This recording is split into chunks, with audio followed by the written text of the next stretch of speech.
Hello. In this video, we are going to cover systems of first-order differential equations. So let's start off by looking at the format that systems take.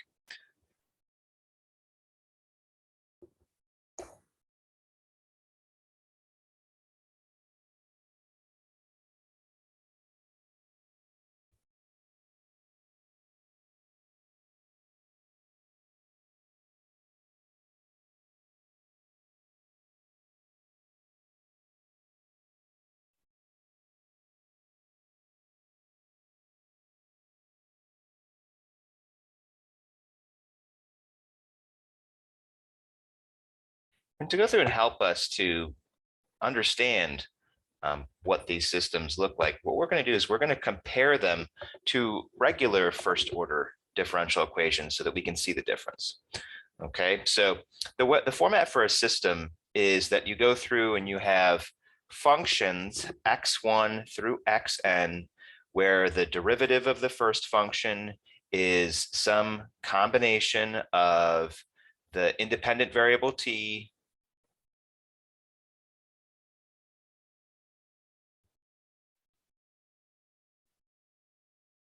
and then all the other functions. So x1 prime equals some combination of t and the other and functions x1 through xn. X2 prime equals some combination of t and x1 through xn again, through xn prime equals you've got some combination, some function of your independent variable, and then the functions x1 through xn.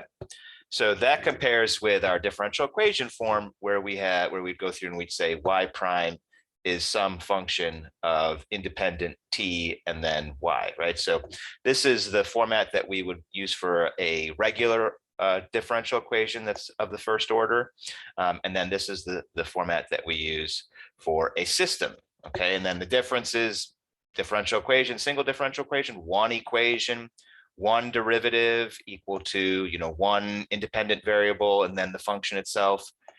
With a system, you've got n variables. Now, these are variable functions, okay? So don't get confused here into thinking that these are variables as far as constants. X1 through xn are functions, just like y over here is a function.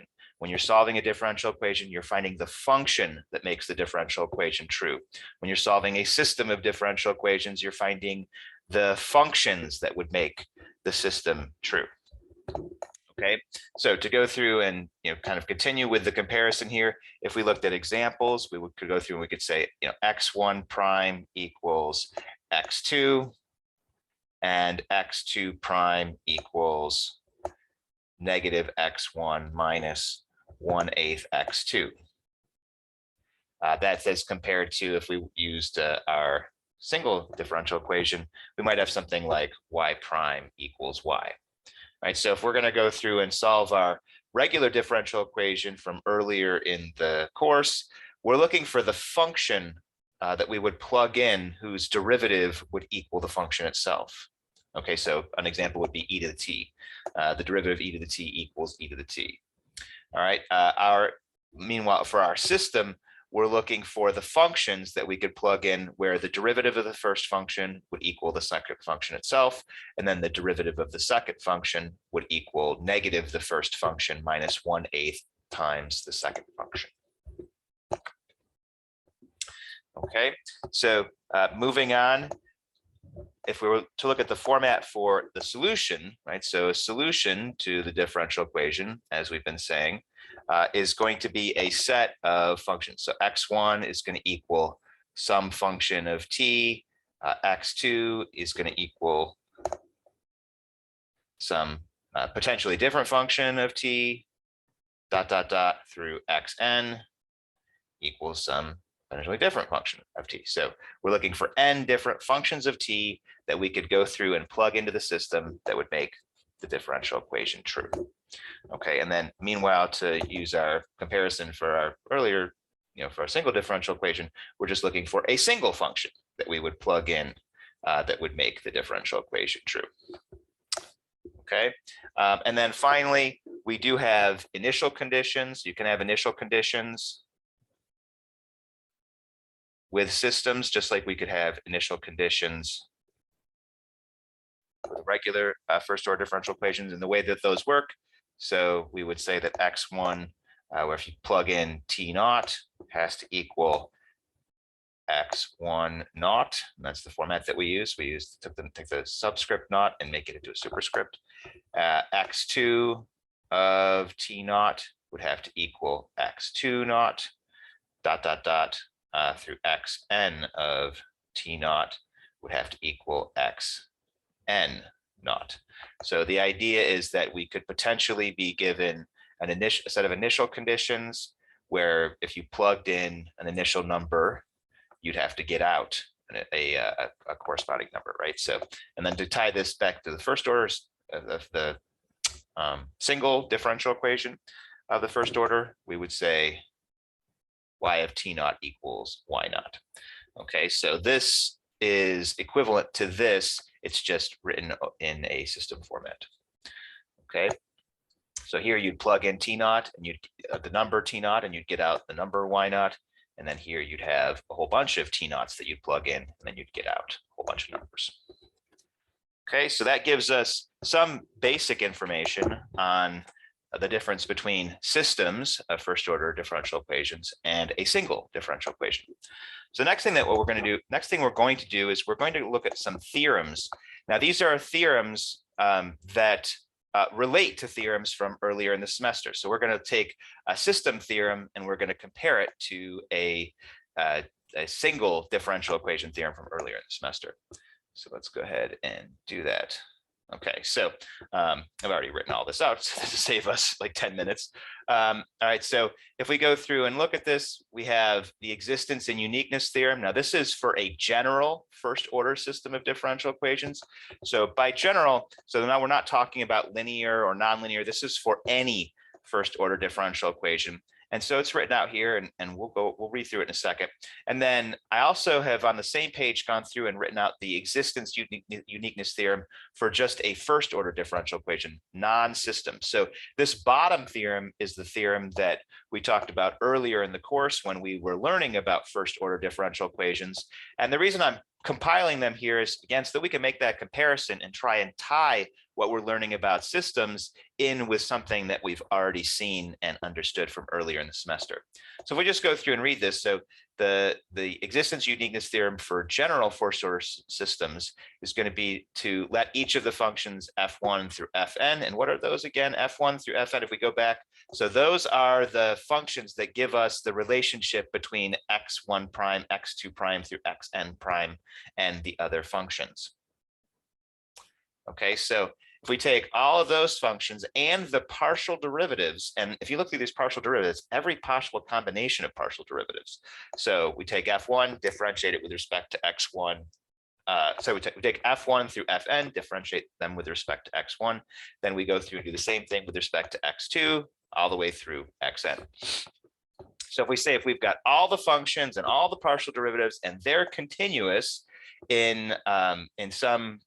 over some region, and we have a point that is in R, then we know for some interval there exists a unique solution of the differential equation that will also satisfy the initial conditions. Okay, so that's our theorem for systems. Okay, now if that's like if you're getting some deja vu, it's because it's almost word for word the exact same theorem from earlier in the course that has just been extended from one differential equation to a system. Right? If you go through and read this, let the functions f and the partial of f with respect to y be continuous in some interval containing, the initial condition. Then in some interval within that, there is a unique solution of the initial value problem. Okay, so you can see we've got functions and partial derivatives over some interval that containing the initial condition, functions, functions, partial derivatives in some interval containing the initial condition. Then we go through and we say there's an interval where we're guaranteed a unique solution. Then we've got some interval where we're guaranteed a unique solution. And that satisfies the initial conditions, that satisfies the initial value problem. So it's literally like almost word for word the exact same theorem. Okay, and so the idea is we're just going to go through and we're just going to take our understanding from earlier in the semester for a single differential equation and apply it to systems. Okay, now, so if you go through and recall from earlier in the course, when we went through and looked at first order differential equations, we focused on solving linear. So we did have a theorem related to general first order equations, but we didn't spend much time on nonlinear because nonlinear are so difficult to solve. So we focused on linear. So that's going to be the next thing we're going to talk about, is how do we get from this general form to a linear form? Well, what we could do is we could say if f1, f2, ... through fn are linear functions,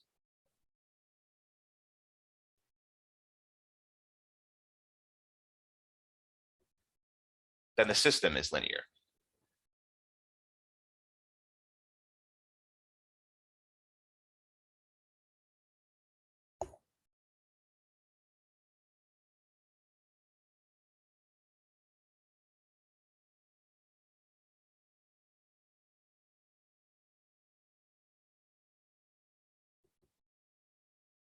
If not, then it would be nonlinear. So what we can do is we can go through and actually write out the general form for a linear system.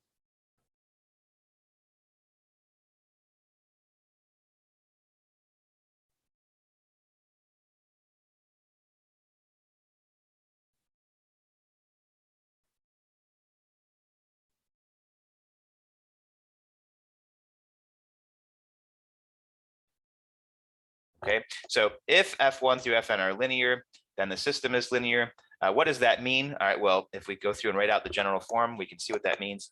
That's going to mean that x1 prime is going to equal some function of t times x1 plus another function of t times x2 plus ... plus another function of t times xn plus g1 of t. And then x2 prime equals some function of t times x2 plus another function of t. Oops, sorry, that should be an x1. Oopsie. Times x2 plus ... plus p2n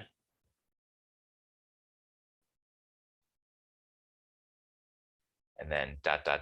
we can go through and say xn prime equals p n1 of t x1 plus p n2 t x2 plus ...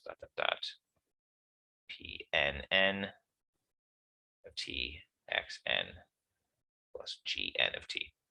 So if the functions f1 through fn are all linear in our setup, right? And again, what are f1 through fn? If you go all the way back here, this is they're defining the relationship between the derivatives and the underlying functions.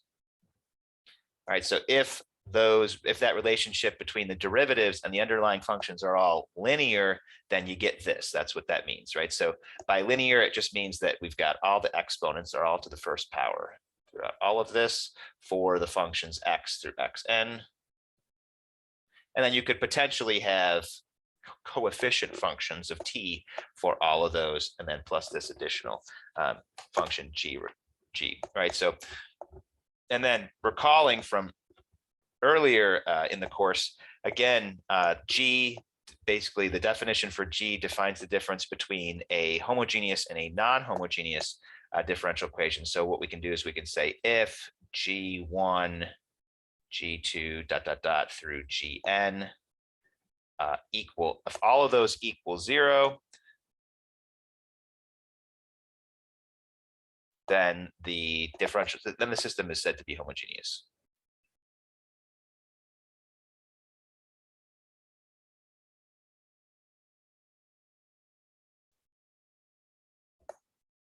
Okay, otherwise it's not homogeneous.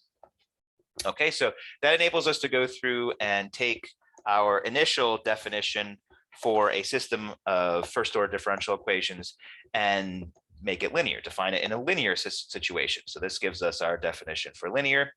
And then next, you can guess where, maybe you can guess where we're going. Earlier in the course, when we defined our linear differential equations, we had a theorem that related to when we had existence and uniqueness of linear differential equations. We're going to have a corresponding theorem for systems of linear differential equations. And again, I've written them all out here to save us, another 10 minutes here of going through and me just writing while you sit there and watch. All right, so on top, we've got the existence uniqueness theorem for linear first order systems of equations. That's from right now from this section. And then below, we've got the existence / uniqueness theorem for linear first order differential equations from earlier in the course. If you go through and you read them, they're not quite as exact as the general theorem, but they're very similar. So first off, you go through and you say, all right, if we take all of the coefficient functions and G1 through Gn, and we say those are all continuous on some open interval, then we're guaranteed the existence of a unique solution, phi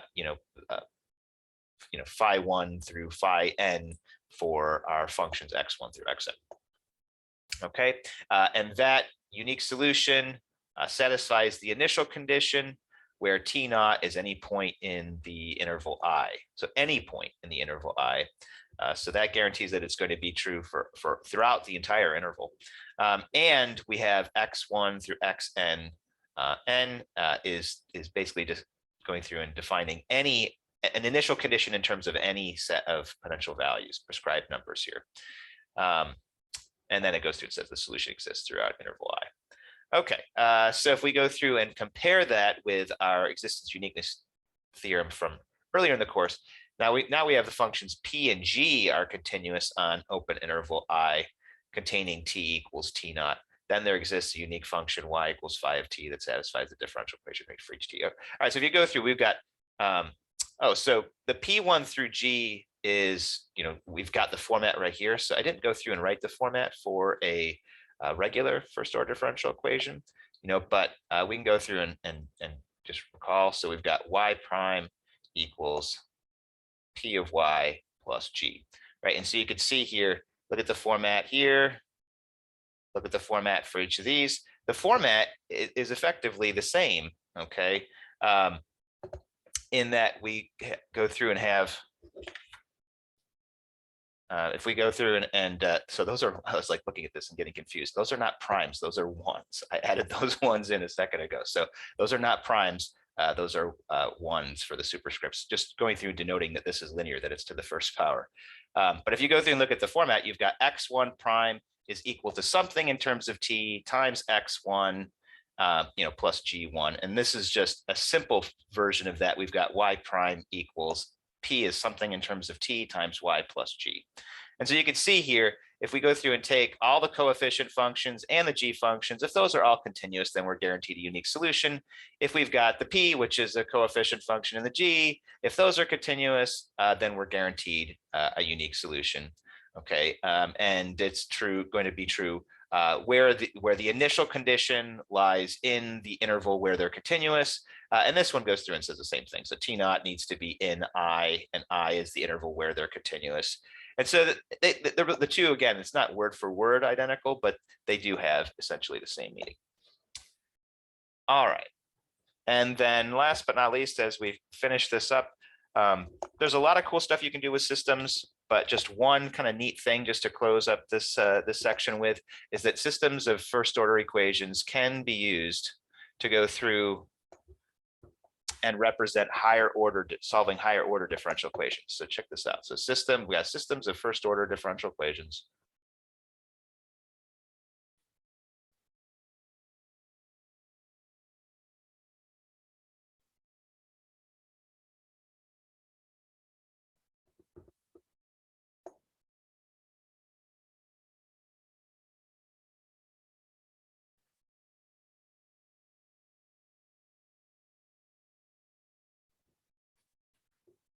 To represent regular higher order differential equations that are not systems.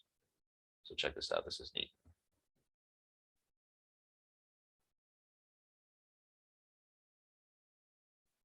So let's say you've got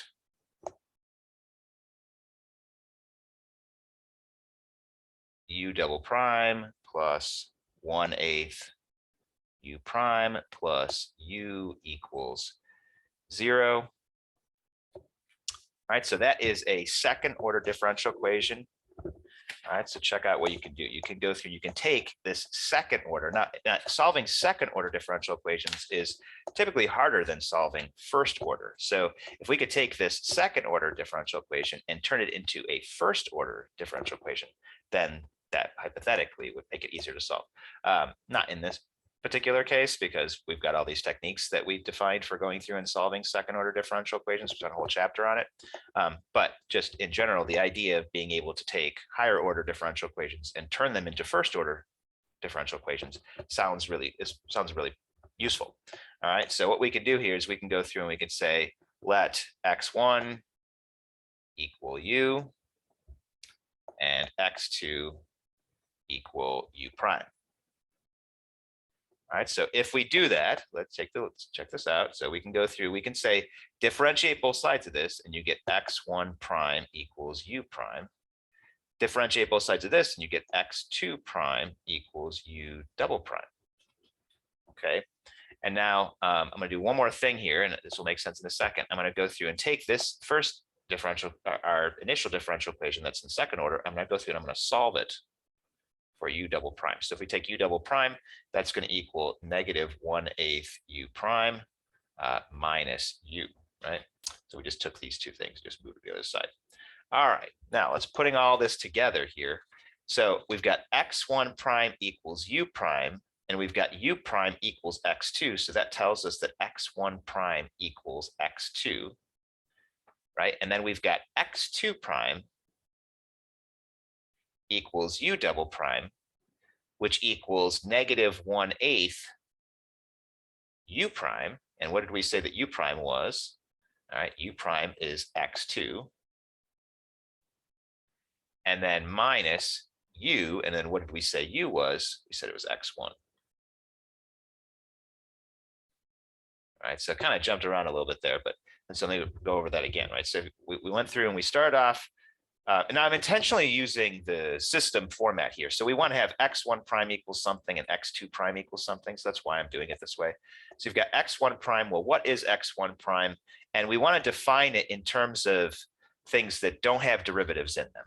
Okay, because that's the format for a system of differential equations, right? If you just go back, we have all the way to the beginning here, right? So we've got x1 prime through xn prime, and it's equal to non-derivative stuff, right? So t, x1, xn through xn, all right? So we don't want to have any derivatives on the right-hand side here. So if we start off with x1 prime, what is it defined in terms of that does not have a derivative in it? Well, if you just kind of look around, x1 prime is u prime is x2, so that's how we get x2. And then x2 prime equals -1/8 u prime. And again, what is u prime defined in terms of? It doesn't have a derivative. U prime is x2. And then minus u. And then what is u defined in terms of with no derivative? Well, u is defined as x1. So you put x1, right? And so what we have done is we've gone through and successfully taken a second order differential equation and we've turned it into a system of first order differential equations. So that's kind of cool. All right. So that completes this video. So it's a very introductory video, just kind of getting down some of the language and format and those existence uniqueness theorems for systems of differential equations. And that's it. So we're not going to go any further in this video. So thank you for watching. See you next time.